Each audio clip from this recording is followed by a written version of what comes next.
6개월 뒤에 평가받겠습니다. 다음 시간에는 기존에 10배 올랐던 종목들만 좀 더 심도 있게 접근을 해드릴까 합니다. 돈 벌 게 참 많아지는 것 같아요. 혹시 우리가 그 해외 기술을 이제 많이 따라잡아야 하는 입장이기는 해요. 그쵸. 가장 시급한 과제는 혹시 어떤 거라고 보세요? 일단은 가장 시급한 거는, 그러니까 솔직하게 말씀을 드리면 가장 시급한 건 데이터입니다. 왜냐하면 데이터요? 솔직히 말씀을 드리면 한국이 지금 중국이나 미국하고 비교를 했을 때 휴머노이드의 기술 격차가 존재해요. 저희가 짧게는 6개월, 길게는 1년 6개월. 그러니까 평균 잡아서 한 1년 플러스 마이너스로 네. 밀려 있는 게 사실입니다. 냉정하게 얘기해서. 그러한 상황에서 사실은 위기는 기회라고 볼 수도 있잖아요. 네. 그러니까 요거를 한 번에 저희가 따라잡고 심지어 나가 역전을 하기 위해서 제일 중요한 건 데이터예요. 어떤 데이터냐면 실질적으로 휴머노이드를 쓰려고 하는 분들이 누굴까 생각을 해보면 일단은 사업의 영역에서 뭐 제조가 제일 빠르게 투입이 될 거라고 네. 보고 있는데요. 그러면 그 제조 공정 상에서 작업하는 분들의 동작 데이터, 행동 데이터, 이게 핵심이죠. 그래서 잘 생각을 해보시면 미국에서 일을 하는 로봇들 예. 를 잘 기억을 해보시면은 보통 이제 영상 유튜브나 이런 데서 나오는 영상들 보면은 대부분 이제 물류 네. 혹은 뭐 자동차 공장 이런 데서 일을 하는 모습들을 보여주지 다른 것들은 잘 없을 겁니다. 근데 그게 잘 생각을 해보면 미국은 제조업의 나라가 아니거든요. 네. 잘 생각을 해보세요. 미국이 제일 큰 산업은 농업이고요. 예. 사실은 그래요. 예, 그 다음에 금융업. 예. 그 다음에 뭐 이제 플랫폼, 그러니까 피지컬한 플랫폼이 필요 없는 이제 첨단 IT 산업들, 인공지능을 비롯한 이런 쪽이지 사실은 제조는 아니에요. 네네, 그렇죠. 그러다 보니까 그들이 가지고 있는 제조 산업이 무엇인가라고 봤을 때는 자동차가 제일 먼저 떠오르는 거죠. 자동차 메이커들은 가지고 있으니까요. 그리고 그 다음에는 땅덩이가 크니까 배송을 위한 물류.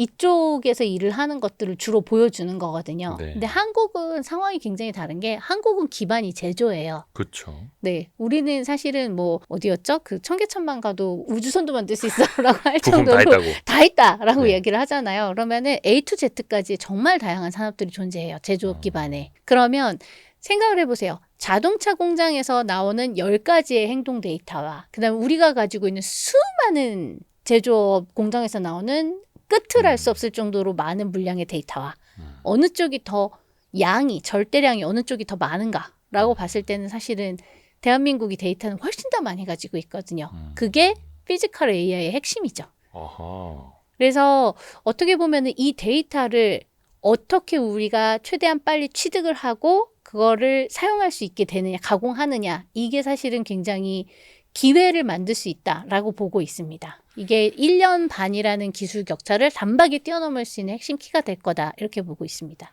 아니 저는 데이터라고 말씀을 하셔가지고 데이터가 없다, 부족하다라고 말씀하실 줄 알았더니 데이터는 많다. 많아요. 근데 그걸 그거를 어떻게 가지고 활용하느냐. 오질 못하고 있죠. 예. 아 그래요? 가지고 오려면 어떻게 해야 됩니까?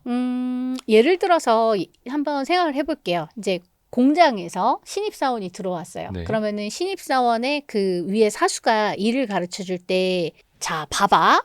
이거 이렇게 해서 이렇게 하는 거야. 끝! 자, 이제 해봐. 이러잖아요. 네네네. 그러면은 하는 건 되게 쉬워 신입사원이 보이는데. 옆에서 보다가 따라해보죠. 이렇게. 네. 그러고 나서 안 되면 혼돈하고. 예. 로봇은 딱 그렇게 학습하고 성장해 나갈 거라고 생각을 해요. 사람이랑 똑같죠. 예, 그래서 사람이 이제 신입사원을 가르칠 때 텍스트로 가르치지 않아요. 텍스트로 여기서 뭐를 빼서 어디다 꼽고 뭐 이렇게 하지 않잖아요. 자, 봐봐. 이렇게 하거든요. 인수인계서 같은 거 이제 장부로 만들어줘도 안 보죠. 그렇죠. 네. 그래서 몸으로 가르쳐 주거든요. 네네네. 그래서 잡고 끼우고 된 거야 라고 해서 동작으로 가르쳐 주거든요. 예. 이게 행동 데이터예요. 근데 이 행동 데이터의 종류가 빵 만드는 회사, 금속 가공 회사, 섬유 공장, 뭐 시계 만드는데 다 다르게 있을 거거든요. 종류가 얼마나 많을지 한번 그렇죠. 상상해 보세요. 이게 데이터입니다. 요즘에는 그래서 이 로봇이 유튜브 보면서 학습한다 하더라고요. 그럴 수 있죠. 요번에 가장 최근에 이제 테슬라라든가 이런 데서 그렇게 유튜브 영상을 보고 학습한 거로 이제 데모를 해서 보여주는 거를 네. 있었죠. 되게 좋은 방식이기도 합니다. 근데 저는 약간 생각이 그런 것도 좋지만 네. 만약에 우리가 예를 들어서 실질적으로 필드에 나가서 이 네. 공장에서 일을 하는 정말 많은 분들의 데이터를 우리가 따올 수 있다면 그게 훨씬 더 뭐랄까 양질의 데이터가 되거든요. 유튜브를 보고 시각적으로 보고 따라하는 거하고 동작 데이터 자체를 직접 따오는 거하고는 얘기가 다르죠. 퀄리티가. 잘은 모르겠습니다만 우리가 실제로 견학을 가고 실제 이거 뭐래나 실험을 같이 해보고 체험을 실습. 하는 거랑 네. 실습해보는 거랑 네. 교과서로 배우는 거랑 다르다. 그렇죠. 이것처럼 영상 자료로 보는 거랑 우리가 실제 한번 백날 해보는 유튜브 거랑 봐도 다르죠. 우리가 그만큼 고수가 못 되는 것처럼 맞습니다. 그래서 백문이 불여일견 이러잖아요. 왠지 그런데 주식 투자도 맨날 유튜브로만 보면 잘 안 되더라. 그렇죠. 근데 또 그 백문이 불여일견 다음에 나오는 게 백견이 불여일행 이렇게 아. 얘기하잖아요. 똑같습니다. 로봇도 똑같네요. 그렇죠. 그 얼마 전에도 그 한재권 교수님이 나오셨을 때 그 영상 저희 보내주셔가지고 저희가 화면에 어떤 보여드렸거든요. 영상? 그 VR 글라스 같은 거 아, 끼고 네, 네, 네. 직접 이렇게 손으로 동작을 하는데 옆에서 해보는. 앨리스 로봇이 네. 따라하고 있는 네, 거. 네, 네, 네, 네. 그 옆에 이거 하고 있는 사람이 엄 대표님 같은데. 아닙니다. 아닌가? 저희 직원입니다. 물선미가 고쟁이여가지고. 요거 말씀하시는 거죠? 네. 네. 근데 저거는 실제 사람이 음. 하고 있는 액션을 배우고 있는 거고. 그렇죠. 근데 저거 이제 1대1로 하기에는 한계가 있으니 그렇죠. 다대1, 1대 다 뭐 이런 식으로 가는 거죠. 저렇게 해서 하나의 오리지널 데이터를 따고 나면 예. 그거를 이제 시뮬레이터로 보냅니다. 네. 저희는 보통 이제 엔비디아에서 제공하는 그루트나 코스모스 이런 것들을 사용을 하는데 저렇게 해서 원 데이터를 하나 따고 나면 그거를 시뮬레이터로 보내면 이 시뮬레이터 상에서 값을 바꿔가면서 증폭을 시킬 수 있어요. 데이터의 양을 늘릴 수 있어요. 우리가 원 데이터는 하나 넣었는데 그거를 뭐 1000개, 10,000개로 늘릴 수 있는 거죠. 증폭을 할 수 있는 거죠. 그러면 이 증폭된 데이터를 다 가지고 학습을 하는데 쓰고 나면은 사실은 뭐 원 데이터가 그렇게 양이 많지 않아도 저희가 사용할 수 있을 만한 수준의 것을 만들어낼 수 있는 거죠. 근데 뭐 그렇다고 해서 뭐 하나만 집어넣겠습니까? 저희가 기본적으로 100세트 이상은 집어넣거든요. 그래서 400세트 제가 잘 정도. 이해가 안 가서 그러는데 예를 들어서 물 따르는 거를 하나의 데이터로 보는 건지 그렇죠. 지난번에 그 A로봇 홈페이지 가서 보니까 맥주 따르는 것도 이렇게 하던데 네, 맞습니다. 잔 기울여져서 네, 네. 그러면 이것도 맥주를 200cc 따를 때랑 아니면 기울기를 달리 할 때랑 이게 뭐 여러 가지 회차가 되는 거예요? 이거를 이렇게 여러 가지 말씀은- 데이터로 한다는 개념이 어떻게 되는 이렇게 거지? 말씀을 드릴게요. 그러니까 예를 들어서 맥주를 따르는 영상이 있었다. 네. 그런데 이 맥주를 따르는 행위 하나 이렇게 이제 잡고 앞에 힘을 줘서 이렇게 당기면 거품 안 잔을 나게. 갖다 놓고 이렇게 예. 당기는 네. 그래서 이제 맥주가 하나 따라지는 예. 요게 하나입니다.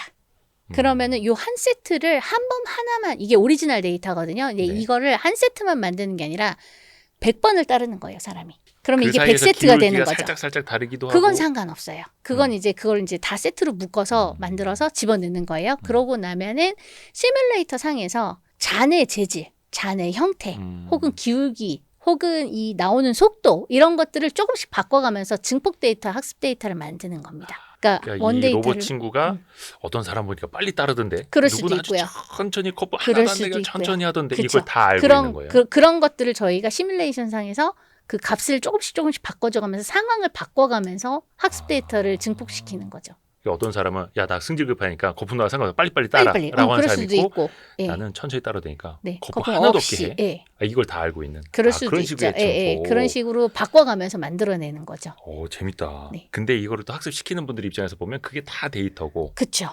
다 데이터죠. 근데 그거를 몇 번만 하면은 증폭이 가능하다. 저희는 기본적으로 쓸만한 데이터를 만들려면은 한 400세트 정도는 집어넣습니다. 100에서 400. 상황에 따라 다르지만 난이도에 따라 다르지만. 그럼 맥주를 400번 따르는 게 아니라 아니요. 400번 따라 본다는 얘기예요. 아 그래요? 예, 예, 증폭한다면서요? 그럼 그 증폭하려고 해도 이게 원 데이터를 얼마나 몇 세트를 집어넣고 얼마나 양질을 집어넣는지에 따라서 다르게 나오는 거죠. 일단은 결과가. 한 번 넣고 알아서 증폭해가 아니라 여러 번 많이 넣고 이걸 증폭하게. 네, 맞습니다. 기본적으로 아이고. 100세트 이상 집어넣고요. 네. 알바생도 많이 필요합니까? 이런 거 학습시키는. 이것 때문에 사실은 저희가 지금 보면 VR 기기 하나만 가지고 쓰고 있지 않습니까? 네네네네. 그 이유가 같은 맥락이에요. 왜냐하면 저희가 다 할 수 없어요. 저희가 예. 이 세상의 모든 피지컬 동작 데이터를 다 가지고 올 수는 없거든요. 음흠. 그렇기 때문에 생각을 해보세요. 공장에 나가서 저희가 뭐 특정 뭐 A라는 공장에 나가요. 그럼 거기 일하는 분들한테 로봇의 학습을 위해서 데이터를 따야 하니까 뭐 이런 거 장비 좀 끼고 좀 해봐 주세요라고 부탁을 드린다고 쳐보죠. 네, 그러면 네. 그때 자 선생님 VR기기 끼시고요. 자 장갑 끼시고요. 그다음에 여기다가 적외선 도트 붙이겠습니다. 이거 다 붙여가지고 하면 네. 도와주실까요? 바빠 죽겠는데 이 사람들이. 그렇죠. 네. 그렇기 때문에 저거 하나만 하는 겁니다. 왜냐하면 저거 하나만 껴도 도와주실 동 말동이에요. 그러니까 장비가 최소한 간단해야 아하. 그러니까 지금 손에 끼고 있는 게 없어요. 없어요. 그냥 네. 비전으로만. 네. 음. 그렇습니다. 사람이 그냥 눈으로 보고 배우듯이. 네, 똑같이. 맞습니다. 그래서 요거 하나만 끼시는 것만 좀 불편을 초래할 수는 있겠지만 장비가 이렇게 하나로 간단해져야 그래야 이제 현장에서 직접 작업하시는 분들한테 도움을 요청을 드릴 수도 있는 게 되는 거죠. 지금 그 단계까지 가고 있는 거예요? 그 단계를 향해 열심히 가고 있다라고 말씀드리면 되겠습니다. 야, 근데 저거 그 학습시키는 영상 보니까 이거 끼고 뭐 물 따르고 맥주 따르는 것도 천천히 움직이시더라고요. 그렇죠. 그럼 왜 그런 거예요? 이거 빨리빨리 하면 안 됩니까? 로봇 빨리빨리 배우게? 솔직히 말씀드리면 그때 당시에는 저희도 저 그 헤드마운트 네. 셋이라고 하잖아요. 그 헤드마운트 디스플레이 네. 요거를 끼고 저희도 그 동작을 하는 데가 처음이었어요. 그래서 저희도 조심스러워서 처음 했었던 건데 요즘은 속도가 굉장히 빨라졌습니다. 거의 딜레이가 없는 거의 실시간성까지 가까이 가고 사람 있거든요. 속도로 그냥 하면은 네, 많이 우리가- 빨라졌습니다. 와, 신기합니다. 이것도 계속 달라집니다. 그 유튜브를 보고 로봇이 학습한다라는 것도 저희도 이걸 알게 된 지 얼마 안 됐는데 네. 하여튼 이게 또 효율은 높아진다라는 거고 이게 자꾸 해외 기업하고 비교하는 게 결코 좋은 거는 아닙니다만 우리가 또 따라잡아야 할 그 현재이자 미래이기도 하니까요. 중국 기업 로봇들이 마라톤도 하고 네. 얼마 전에 격투 대회도 하고 뭐 춤도 추고 보스턴 다이내믹스 로봇도 브레이킹 댄스 비슷한 거 막 하더라고요. 네. 혹시 그 장면 자체는 어떻게 보셨어요? 부럽죠. 부럽습니다. 솔직히. 그래서 그게 근데 이제 한 가지 아까도 말씀을 드렸다시피 네. 저희가 이제 그런 면에서는 사실 한 1년 정도 이제 평균 잡아서 저희가 밀려 있다라고 말씀을 드렸잖아요. 네. 그래서 저희한테 지금 당장 뭐가 있었을까요? 뭐 격투도 있었고 무슨 뭐 말 그대로 뭐 덩크슛도 있었고 이랬지 않습니까? 네, 네, 네. 그런 거를 하세요. 저걸 따라잡으세요라고 하면은 한 1년 열심히 하면 따라잡겠죠. 근데 문제는 핵심은 저희가 휴머노이드를 만드는 핵심 이유는 결국은 산업의 현장에 투입돼서 부족한 노동력을 보충하기 위해서 그쵸. 사용을 하는 게 그게 핵심이지 않습니까? 네네네. 그러면 사실 이미 1년 처진 상황에서 그런 거 따라하느라고 시간을 낭비할 수 있는 여력이 안 돼요. 그래서 저희가 집중하려고 하는 거는 최대한 빠르게 현장에 들어가서 일을 할 수 있는 녀석을 만들어내겠다. 거기에 집중해야지. 춤추는 거 필요 없고 네. 마라톤 필요 없고 일단 무조건 들어가라. 마라톤은 이렇게 우리가 얘기를 뛰면 하는 되는 거죠. 거고 그렇죠. 그렇습니다. 저희가 가장 그런 실용성. 것까지 할 수 있는 그런 여유를 부릴 때는 아닌 것 같습니다. 우리는 실용으로 간다.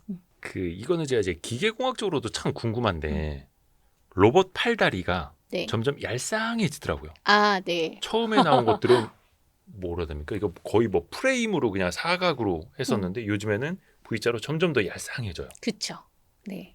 대표적으로 테슬라 옵티머스부터 처음 네. 나왔을 때는 뭐 막 기괴했었는데 그랬었죠. 지금 그게 굉장히 유려해졌죠. 맞죠. 그게 이제 완성도를 향해서 가고 있다라고 아까 제가 보여드렸던 사진. 뒤태 아무것도 뒤태. 없잖아요. 라고 말씀을 드렸잖아요. 같은 맥락이고요. 예. 완성도를 올려가는 과정 중에서 이제 불필요한 것들을 삭제를 하면서 최적으로 맞춰가는 그런 거죠. 근데 뭐 팔다리가 왜 이렇게 얇아지나요? 라고 이야기를 하신다면은 그것도 이제 최적화의 일환이다라고 답변을 드릴 수 있을 것 같은데요. 예를 들면은 이런 거예요. 팔이 있습니다. 네. 근데 팔이 쭉 뻗어서 무언가를 들어요. 들어서 이렇게 옮길 때는 어깨 입장에서 보면 들고 있는 물체의 네. 무게뿐만이 아니라 팔 전체의 무게를 다 버텨야 돼요.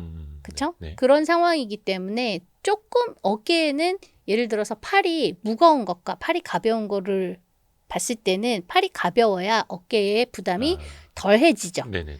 그렇기 때문에 최적 설계를 향해서 가면서 여기 무게를 자꾸 줄이는 거예요. 팔 자체의 무게를. 조금이라도 더 많이 들어 올릴 수 있게 하기 위해서.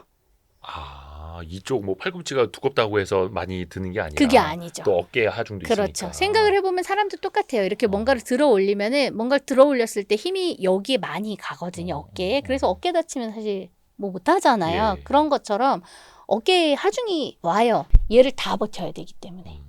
그렇기 때문에 팔이 가벼울수록 들어 올릴 수 있는 레인지가 더 커지는 거죠.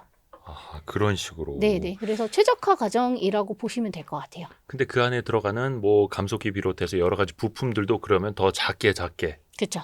만드는 것도 또 기술이 되고. 그렇죠. 앨리스도 그러면 더 얇게 작게 만들 계획도 있으신가요? 저희는 이미 무게는 굉장히 한계치를 찍었다라고 보는 게, 저희 로봇이 무게가 41.6kg예요. 배터리를 제외하고. 그래서 배터리를 장착을 했을 때 한 45, 6kg 정도 나올 것으로 예상이 되는데, 뭐 배터리에 어떤 거를 쓰느냐에 따라 다르기 예. 때문에 조금 레인지가 달라지겠죠? 근데 그렇게 봤을 때는 사실은 저희 로봇이 키가 160이거든요. 근데 160의 키를 가진 로봇들 중에서 40kg대를 자랑하는 녀석은 없어요, 아직까지. 그 여자 연예인 아이돌 느낌으로. 그렇죠. 그렇죠. 저보다 훨씬 가볍습니다. 아무튼 그렇게 하는 이유가 네. 최적화를 하는 거거든요. 그것도 역시. 그래서 이제 키는 성인의 키를 유지를 하되 몸무게를 가볍게 할 수 있도록 설계를 해서 동작할 수 있을 때 이제 뭐 물체를 들거나 할 때 이제 부담감을 줄이고 더 많이 들어 올릴 수 있도록 일을 더 잘할 수 있도록 만들어가는 과정이다. 이렇게 보시면 될 것 같아요. 그래서 그 최적화를 찾아가는 거고 이미 160cm의 키에 45kg 몸무게. 그렇죠. 얘는 와 굉장히 있는 거고. 이상적인 거예요. 저희는 그렇게 생각하고 있습니다. 노래 가사에 옛날에 있었는데 아, 이거 알면은 거의 홍서범 씨 노래 우리 지금 Z세대들은 전혀 모르는. 연식 나오는 거죠. 야, 근데 어떻게 보면 다른 휴머노이드 로봇들도 굳이 그렇게 키가 클 필요는 없다고, 그렇죠? 뭐 농구 뛸 거 아니니까. 그런데 키가 작으면 지금 네. 대체적으로 예를 들어서 중국 휴머노이드들이 좀 지원도 그렇고 뭐 예를 들어서 뭐 다른 이제 로봇들도 영상 속에 보시면 등장하는 애들 키가 좀 작아요. 네. 130cm 정도 플러스 더 마이너스 작은 것도 하거든요.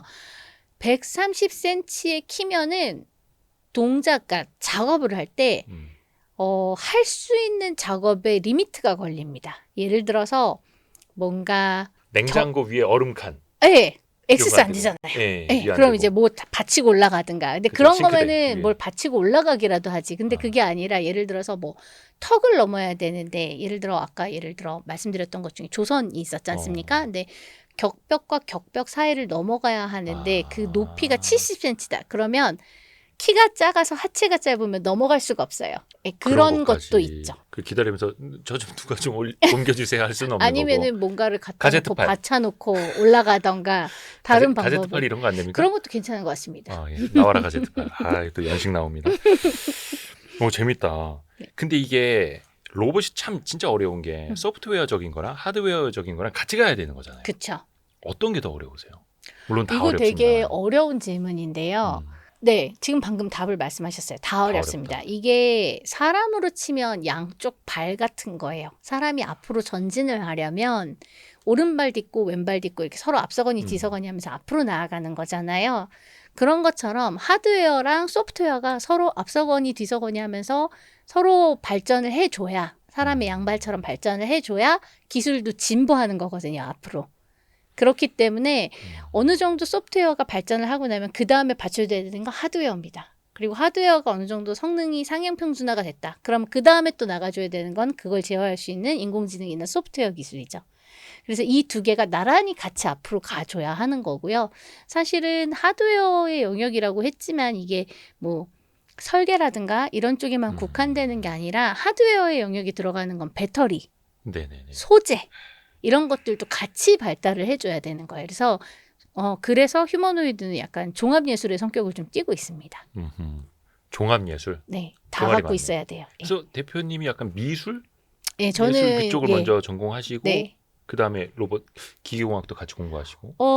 정확히는 저는 이제 그 예술 쪽에서 시작을 했고요. 그다음에 제가 가지고 있는 그런 기술, 그러니까 손재주죠. 손재주하고 그다음에 키네마틱스, 그러니까 공학적이고 운동 요소 이런 것들을 결합을 해서 키네틱 아트를 했었어요. 그래서 움직이는 예술 작품을 만들었다가 그러다가 이제 로봇 디자인을 또 오래 했었고 하다 보니까 제가 그쪽으로 자연스럽게 관심이 간 것 같은데 결국 로봇도 상품이잖아요. 네. 그러면 이게 상품으로서 소비자의 지갑을 열게 하려면 어떤 게 중요할까라는 생각을 하다 보니까 사용자로 하여금 내가 마주하고 있는 로봇을 어떻게 하면 조금 더 편안하고 자연스럽게 받아들이게 유도할 건가 여기까지 이제 생각이 간 거부감 없이. 거고 네 그러다 보니까 그게 HRI더라고요. 휴먼 로봇 인터랙션. 네, 그러다 보니까 거기서부터 이제 HRI 쪽으로 넘어가면서 이제 공학 박사를 하게 된 거죠. 그러니까 해외 기업들 보면 어디였더라? 니트 옷도 입혀놓더라고요. 휴머노이드 로봇한테. 휴머노이드 로봇에 니트 옷을 니트. 입혔다. 그래서- 원엑스 아닌가요? 원엑스인가? 네네. 거길 겁니다. 네네. 뭐 사실 뭐 A 로봇 아니면 다 거기가 거기죠. 뭐. 아, 그러니까 실제로 가정 내에서 거기는 이거 청소기 네, 네. 돌리는 것 네, 가지고 네. 시연을 하고 있고 네, 그래서 네, 가정 내에 투입하기 위해서 어떻게 네. 보면 거부감이 가정 없게끔 네, 만들고 네, 있는 거고 네, 네. 사람이 잘 받아들이는 것도 되게 큰 중요하죠. 숙제잖아요. 예. 우리 집 안에 들어와 있는데 뭔가 기괴한 형태고 정말 볼 때마다 약간 정이 안 가는 얼굴이고 그러면은 안 쓰고 싶잖아요. 그렇죠. 그런 것과 같은 맥락이라고 보시면 돼요. 결국 로봇도 상품이거든요. 그래서 하얀색 중심으로 이렇게 또 하시고. 색깔도 중요하고 그 다음에 제일 중요한 거는 예를 들어서 소재라든가 아니면은 동작하는 방식이라든가 그러니까 가장 극명한 차이를 내는 게 안드로이드.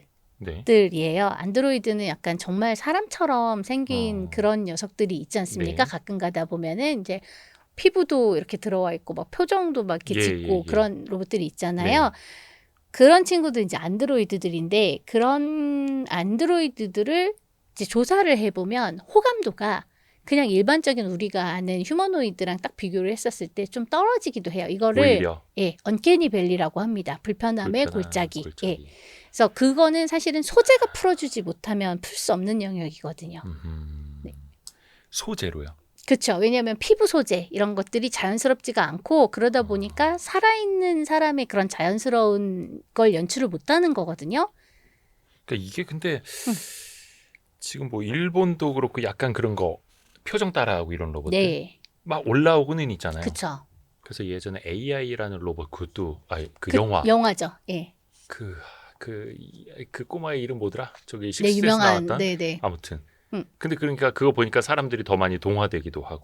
그렇죠. 근데 생각을 한번 해보세요. 지금 방금 언급하신 게 이제 일본에서 나오는 안드로이드 로봇들이 있었고 네. 지금 영화를 언급을 네네네. 하셨잖아요.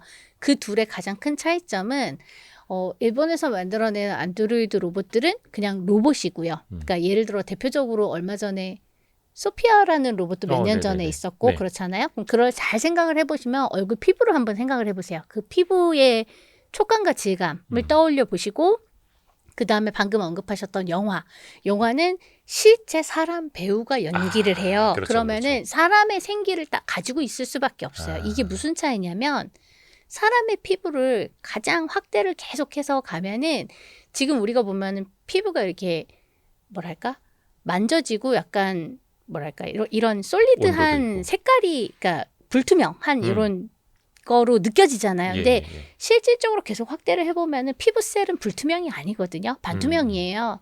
그렇기 때문에 셀들 밑으로 혈관이 비춰지는 거고 그래서 혈색이라고 우리가 표현하는 혈색. 그런 게 나오는 거잖아요. 네네네, 그렇죠, 근데 그렇죠. 그런 걸 표현할 수 있는 실리콘 소재가 없어서 로봇은 안드로이드는 그걸 쓸 수 없는 거예요. 그러니까 혈색이 없어지고 혈색이 없으니까 죽은 사람 같고 그러다 보니까 불쾌함의 골짜기에 빠지는 거죠. 그래서 소재가 받쳐주지 않으면은 이 언캐니 밸리는 굉장히 풀기 어려운 문제가 됩니다.